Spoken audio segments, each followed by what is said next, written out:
हाँ जी, ठीक है। बताएँ आज क्या नया लेकर आए हैं? सर मैंने क्या एक साउथ की मूवी आई थी PS1 हुँ, हुँ। पेरीवलम सेल्वन के नाम से है ये चोल राजा के ऊपर थी सर ये मूवी। ओके। तो उसमें ये साउथ वाले काफ़ी अच्छा वर्क करते हैं सर कोई मूवीज़ वग़ैरह बनाते हैं ना।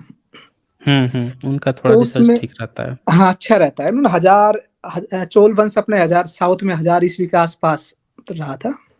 तो उसमें हुँ, हुँ। बताया गया है कि कैसे मतलब उसमें साफ बताया कि कैसे उस टाइम वैष्णव मत कैसे आ रहा था, कैसे शैव मत आ रहा था, कैसे दोनों में आपस में डिस्प्यूट चल रहा था। और जो आपने बताया था ना कि जो ये ईरानी आए थे वो कैसी कटिंग रखते थे, हेयर स्टाइल बीच में बड़ा-सा गुच्छा, बा हुँ, साइड हुँ, में कटिंग हुँ। चारों तरफ, बीच में गुच्छा और ऊपर उसमें चोटी। तो हाँ, उस हाँ। कैरेक्टर को वही कटिंग दी है बिल्कुल। तो हाँ, हाँ। वो मूवी देख रहा था तो मैंने इनका वर्क बहुत अच्छा है। प्लस ऊपर जबकि चोल राजा सहमत अपना लिया था एक चोल ने मतलब एक सामंत ने। हुँ, हुँ। और जबकि वहाँ का जो मुख्य राजकुमार था जो पेरीवलम सलवरम वो उसका गुरु जो बहुत बहुत बुद्धिस्ट था, बहुत वो था, ओके। जो बुद्धिस्ट था उसका गुरु था, वो श्रीलंका भी जाता है। उसमें काफ़ी अच्छी मतलब तरीके से बताया है उसमें। तो इससे पहले एक मूवी और आई थी सर साउथ की, वो थी गौतमीपुत्र सातकर्णी। ओके। तो उसमें भी उन्होंने काफ़ी अच्छा वर्क किया। उसमें भी बताया कि कैसे मतलब है जो वो बुद्धिस्ट थे, वो जो सातकर्णी, फिर कैसे वहाँ पर ईरानियों का ये जो यज्ञ हवन करने वालों का आगमन होता है और कैसे बुद्धिस्टों को वहाँ से निकलवा के लास्ट में वो अपनी जगह स्थापित करते हैं। ओके। तो ये इससे ये तो स्पष्ट हो रहा है कि सर इसमें जैसे कि जैसे जब Pandit Jawaharlal Nehru discovery of India में बताते हैं कि कैसे है जो जो अपना वो था मौर्य वंश, उसमें कैसे ईरानी प्रवेश कर गए थे और कैसे वहां पर तो मतलब वो अंदर सेना में भर्ती हो गए, कैसे गमा मतलब उसमें तो लिखता है। हालांकि मैं इतना पता नहीं आए उस टाइम ईरानी आए या नहीं आए, लेकिन सर आना जाना तो लगा रहता होगा। लेकिन राजा महाराज जो बड़े बड़े शासक होते थे अच्छे, वहाँ अच्छा उनको जॉब मिलती थी, अच्छा उनको कर्म कांड करने का मौका मिलता था, तो आना जाना तो रहता होगा। हुँ, हुँ। क्योंकि इसका जो जेनेटिक आधार पर मैं उसका सुन रहा था, एक वो क्या नाम था भूल गया, राव था एक, सिंधे और दो राव उन्होंने किया ना भी रिसर्च, वो भी बता रहा था कि भारत में जो आगमन होने लगा था ना वो बुद्ध के आसपास ही होने लगा है। मतलब विदेशी जो आने लगे हैं ना उनका डीएनए के आधार पर ये होता है कि वो 6 ईसा पूर्व 7 ईसा पूर्व के आसपास आना स्टार्ट किया इंडिया में। तो एक ओके। कड़ी ये इसमें ये कड़ी ये मिल रही है सर कि जैसे ये पहले तो जैसे जो बड़े-बड़े जो साम्राज्य होते राजा महाराजा होते थे ना उनके वहाँ आते थे कुछ लोग मतलब पूरे भारत में नहीं फैले थे सर ये। जैसे हो हुँ, सकता है कि हुँ। कुछ ईरानी मौर्य काल में आके कुछ जॉब वगैरह करते होंगे या कुछ व्यापार वगैरह करते होंगे। ओके। उसके बाद हो सकता है सर ये 7 जो अपने जो ये 7 गौतमपुत्र सातकर्णी जो 7 वान शासक थे, चौथे 5वें कब आए, 7 छठी 7वीं कब थी? तो इनके आके यहाँ इन्होंने अपने आप को प्रमोट किया होगा कि देखो हम आपको जैसे राजाओं को भाई हमारा ये चीज है, हम ऐसा करते हैं वैसा करते हैं, हमारा भी ये क्या अपने इंडिया में कि लोगों का ये रहा है कि जो कोई भी जो धर्मगुरु होते थे, ज्ञानी लोग होते थे, पुरोहित होते थे, जो ज्ञान की बातें करता था या फिर फिलोसफी की बातें करता था, दर्शन की, तो उनको देते थे आश्रय, सुनते थे उनकी। ऐसा नहीं कि उनको भगा दिया। हुँ, हुँ। तो उसके बाद सर ये फिर ये मैंने ये देखी मूवी PS1। उसके बाद मैं मृणाल का एक मृणाल का इतिहास में पढ़ रहा था, तो उसमें एक जगह है सर कोटा बूंदी, आपने सुना हो तो। हुँ, हुँ। राजस्थान में कोटा बूंदी से हाड़ौती क्षेत्र बोलते हैं, कोटा बूंदी झालावाड़, ये राजस्थान का एक दक्षिण में है सर। ओके। तो वहां पर एक राजा है, वहां का राजा हुआ था मृणाल का जैता। तो बूंदी का उसके दादा ने बूंदी को स्थापना की थी, बूंदी की मतलब राज्य किया था, छोटा सा राज्य था उसका। तो वहां पर एक ब्राह्मण जाता है उनके पास, तो उनसे कहता है कि भाई मतलब वही कि मीणा है जो मानते नहीं थे, उनके थोड़े अलग कल्चर था ना, तो उनको शायद वो पेशकश करता है ये यज्ञ करने की। जैसे अपने इतिहास में पढ़ा है कि गोंड थे, गोंड जनजाति वहां भी जाते हैं ब्राह्मण, उनसे कहते हैं कि हम आपको राजपूतीकरण कर देंगे, आप हमको जमीन दो, यज्ञ कर देंगे हम आपको, राजपूतीकरण कर देंगे आपको। तो ऐसा ही हुँ, कोई हुँ। उसमें वर्णन आता है सर। तो वो जाता है तो वीणा क्या करते हैं, उसको नहीं देते, मानते नहीं उसकी, और बल्कि उसकी जो लड़की थी ना उसकी ब्राह्मण की, हाँ, हाँ। तो ईरानी होंगे, ब्राह्मण था, ईरानी था वो, जो भी जो वैदिक ये कल्चर करता था, ये आग हवन ववन का, तो वो प्रपोज लेके जाता है। तो बल्कि मीणा उसकी लड़की से शादी करने का प्रस्ताव रख देते हैं। पसंद आ गई होगी शायद, ईरानी थे, थोड़ा कलर वलर फेयर होगा इधर, तो वो शादी का प्रस्ताव रख देते हैं उसके सामने, ब्राह्मण कन्या से, उसकी कन्या से। ओके। तो वो वहां से चला जाता है मतलब दाढ़ निकलती तो वहां से चला जाता है। फिर वहां साइड में जो बोलते हैं हाड़ा वंशी राजपूत वंश होते हैं, ये बोलते हैं ये, वो उनकी बात हुँ, मान हुँ। लेता है, पता नहीं क्या वो उनको शरण देता है, वो राजपूत, उनका राजपूतीकरण हो गया मेरे हिसाब से, तो जो उनकी बात तो कुछ वैदिक वैदिक कर लेते हैं। अब हाँ, क्या होता है हाँ, कि हाँ। मीणा है जो अपना शादी का प्रस्ताव लेके उसके पास भी जाते हैं, जो होता है ना वाड़ा राजा, उनकी लड़कियों से लेके लड़कियों से अपना मतलब शादी का प्रस्ताव रखते हैं अपने उनका कुंवरों का, कि भाई है जो पसंद आ गई वहां की। तो उसमें ये वंश भास्कर एक पुस्तक है, सूर्यमल मिश्रण ने लिखा है इसको। तो इसका आधार लेते हुए डॉक्टर शर्मा ने लिखा है कि मीणा मुखिया जैता ने देवा की पुत्रियों से अपने कंवरों का विवाह प्रस्ताव भिजवाया, जिसे देवा ने स्वीकार नहीं किया। यह संबंध कोई आश्चर्यजनक तो नहीं था, क्योंकि भूमि का स्वामित्व भोगते थे वे क्षत्रिय कहलाते थे। पर मीणा की प्रथाएं देखते हुए देवा ने खिलाया कि यदि मीणे क्षत्रिय की संस्कृति अपना ले तो भाई जसकरण की पुत्री का विवाह कर दिया जाएगा। वही बात है सर, यानी ब्राह्मणों ने उन्हें ये हवन कुंड जैसे राजपूतों के इतिहास में मिलता है ना कि इन्होंने वहां यज्ञ किया था, उसमें 4 क्षत्रिय जाति पैदा हुई थी, राजपूत जाति, परमार, चोर, इकाइये। तो मतलब ये जो राजा जो उनकी इसके यज्ञ हवन के उसमें आ गए थे ना सर, ये तो यज्ञ हवन का एविडेंस भी तभी मिलता है। ये इन्होंने बोलो आबू पर्वत पर, राजस्थान में आबू पर्वत पर एक हवन किया था, उसमें 4 क्षत्रिय जातियां पैदा हुई थी राजपूत, तो उन्हीं से राजस्थान में राजपूत वंश चल रहा है। तो कहने का मतलब 1000 ईस्वी के आसपास की घटना है सर ये। जबकि जो मैं मीणा राजा की घटना बता रहा हूँ ये है 1300 ईस्वी के आसपास की, 1314 ईस्वी के आसपास की घटना है। तो कहने का मतलब ये क्या करते थे सर, कम मात्रा में थे तो सीधे जहाँ छोटे मोटे जो राजपूत सामंत होते थे उनसे संपर्क करते थे कि हम आपको देखो ये कराएंगे, हवन करवाएंगे, आप हमारी संस्कृति फॉलो करो, आप ऐसे करोगे। क्योंकि यहाँ के लोग मानते थे बुद्धिस्ट धर्म को, तो उसमें सीधा क्लियर स्पष्ट बातें होती थी। तो राजा यदि गलत काम करता था तो जनता से पदच्युत करते थे। जब ये जो लाए थे ना देवीय सिद्धांत कि हम पूजा करेंगे, हम बताएंगे कि आप देवताओं के अनुयायी है, तो लोग डरेंगे आपको, मतलब हम एक ऐसा महिमा मंडन करेंगे जिसे जनता आपसे विद्रोह करने से डरेगी आपके खिलाफ। एक नया वो लेकर आए थे ना सर, एक नया पर्सपेक्टिव लेकर आए थे कि देखो हम ऐसा करेंगे। तो जो इसका मान लेते थे वो क्षत्रिय, जो नहीं मानते थे वो अब जैसे मीणा उनका प्रस्ताव नहीं इनको ठुकरा दिया, तो उन्होंने मान लिया, इन्होंने राजपूतों ने। तो जब शादी का प्रस्ताव लेने जाते तो ब्राह्मण उसी ब्राह्मणी कन्या से कहते हैं पहले तो वो मना कर देता है क्योंकि उसका प्रस्ताव नहीं मानते हो। और जब वो राजपूत मान लेते उसी कन्या से, तो ब्राह्मण वो भड़का देता है और कि ये अलग है, तुम अलग हो, ये क्षत्रिय नहीं है क्योंकि इनके रीति रिवाज अलग हैं, तुमसे नहीं मिलते। तो वो ऑफर भी देता है राजपूत राजा कि तुम हमारे जैसी चीज अपना लो, हम जो करते हैं ना, हम कर्म कांड करते हैं, वो यदि तुम अपना लो तो मैं अपने बेटी को तो नहीं, लेकिन अपने भाई जसकरण है उसकी बेटियों का विवाह हम आपके कुंवरों से करवा देंगे। फिर सर होता क्या है कि फिर लास्ट में बात बनती है और उसको वो जो मतलब है जो तैयार हो जाते हैं कि हम शादी करेंगे, कर देंगे। तो उनको बुलाते हैं कि आप आना बारात लेके, हम तैयार हैं शादी करने। जब मीणा जाते हैं तो वो क्या करते हैं कि वहां बारूद बिछा देते हैं, बारूद बिछा के हैं और उनको मतलब वो बारूद से उड़ा देते हैं मीणा को। उनको पहले तो नशा कराते हैं, फिर उनको उड़ा देते हैं। जैसे जैता ने यह प्रस्ताव मान लिया और तद अनुकूल उमरथूण नामक गांव में मंडप सजाकर बारात के स्वागत के लिए एक बाड़ा बनाया और उस भूमि के नीचे बारूद बिछाकर आग लगा दी। अधिकांश मीणे जल मरे और बच्चे कुचों को काट डाला गया। अब डॉक्टर शर्मा ने सर इस घटना पर टिप्पणी करते हुए कहा है कि इस प्रकार का धोखा देना शायद राजपूतों की युद्ध नीति रही हो, क्योंकि भीलों से कोटा और मीणों से सिरोही भी इसी प्रकार ली गई थी।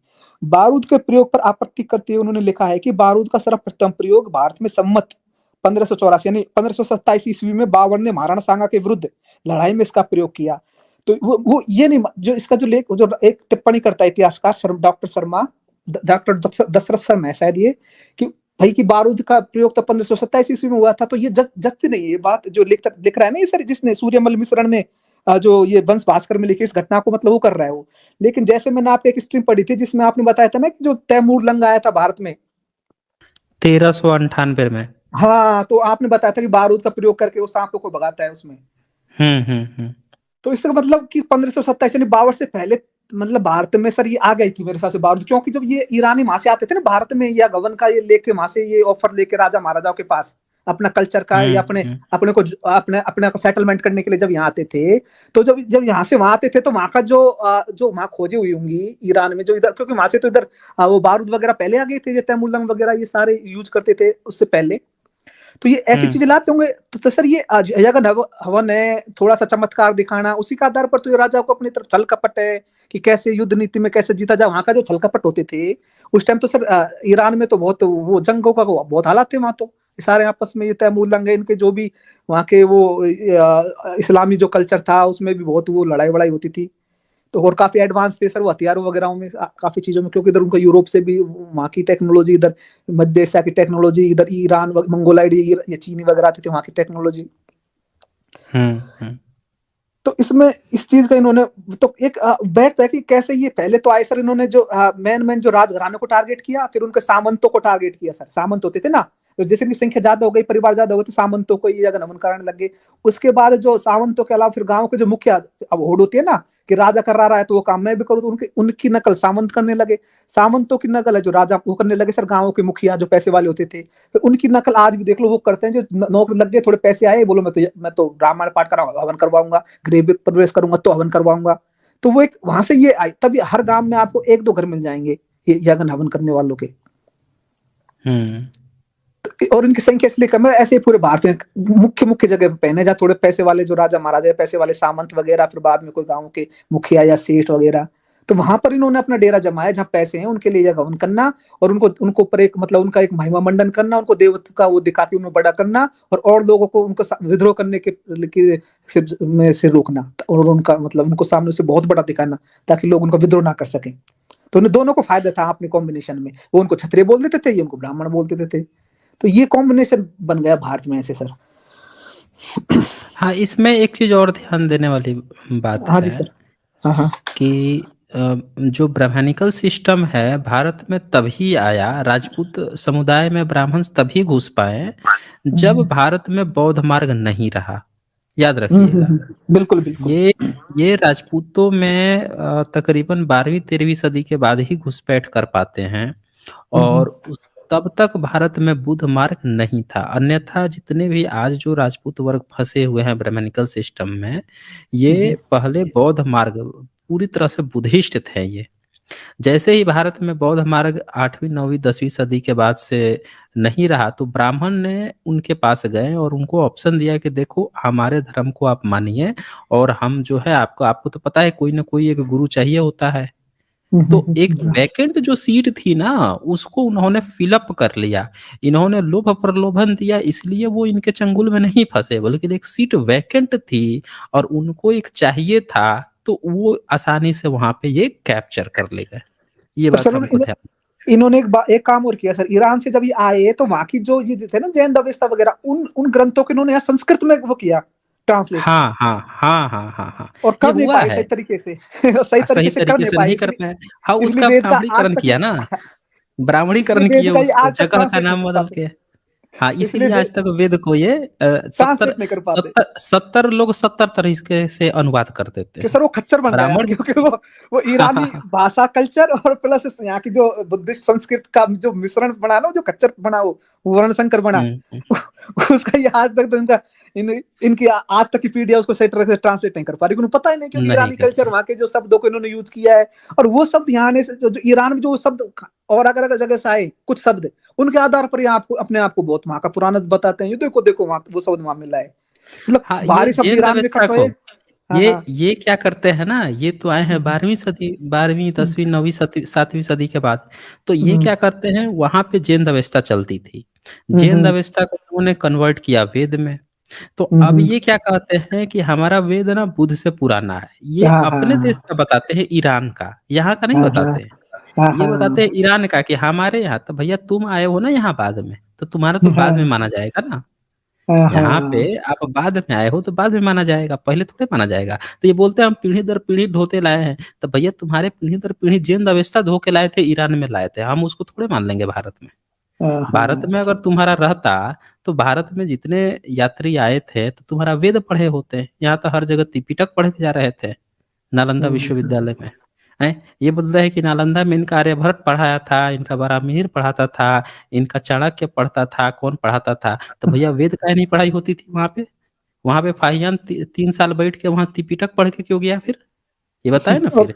और सर 800 और 900 ईसा पूर्व, सॉरी 800 शताब्दी से पहले जो अभिलेख मिले हैं उनको कहते हैं संस्कृत अभिलेख, और उसके बाद के अभिलेख मिलेंगे 8 9 शताब्दी वे विशुद्ध संस्कृत। तो उससे पहले वो संस्कृत नहीं थी, ये विशुद्ध संस्कृत, मतलब ऐसे कंफ्यूज करते हैं लोगों, उसे बोलते हैं भाई प्राकृत भाषा बुद्ध भाषा भी इन्होंने बौद्धों से चुराई ना। हाँ बौद्धों उसे की ऐसे नहीं करते। मिश्रित पाली प्राकृत को इन्होंने जब हाँ क्लासिकल संस्कृत में उन्होंने बना लिया, उसको ये हाँ लेके बैठ गए और हाँ उसको हाँ लेकर हाँ बैठ गए। अब पब्लिक पाली प्राकृत में थी, अब बौद्ध रहते तो वो धीरे धीरे संस्कृत भी इन लोग पब्लिक को सिखाए होते। तो हाँ अब बौद्ध को रहे नहीं, आम आदमी जनता तो पाली प्राकृत जानती थी, या उन्होंने उसको नियम बना दिया कि अब कोई नहीं सीखेगा इसको, संस्कृत सिर्फ़ ब्राह्मणों की भाषा है। तो हाँ, ये गप जैसे इन्होंने कर ली। एक वो महायान शाखा में जो ये जानवरों को बोधिसत्व मानते थे, उसके आधार पर पता चलता है कि जितने भी है ना, इधर वराह है, गणेश है, हुँ, हुँ, ये हुँ। इसी आधार पर इनका निर्माण किया गया है कि जानवरों को लेकर ना, पशुओं को भी बोधिसत्व के रूप में पूजते थे। पूछते थे और उसको चिकित्सा तक खुलवाए थे ना, बौद्ध जो है हाँ, सम्राट अशोक तक ने पशुओं के लिए चिकित्सालय खुलवाए थे। हाँ, श्रीलंका में पहली सदी में सबसे बड़ा पशु का चिकित्सालय मिला है। तो हाँ, नहीं मैं पशुओं की रक्षा करना, उसकी चिकित्सा करना, इंसान की तरह मानना ये बौद्धों का काम था। ब्राह्मणों का बिल्कुल थोड़े सर। था, ये तो मार काट के खा जाते थे, ये तो आज भी बलि देते हैं। जाकर देखिए ना, बलि प्रथा ये करवाते हैं, ये बलि देते हैं। 8वीं और 9वीं दुर्गा पूजा के दिन बकरा और भैंसा काट-काट के खाने वाले लोग हैं ये तो। तो ये क्या बिल्कुल जानते सर। थे ये? तो वैसे और अपने ठीक है कुछ मतलब जैसे, Siraj. Okay sir, okay, thank you sir. Okay. फिर आइएगा तो फिर आगे बातें होंगी। Okay okay. सर, जय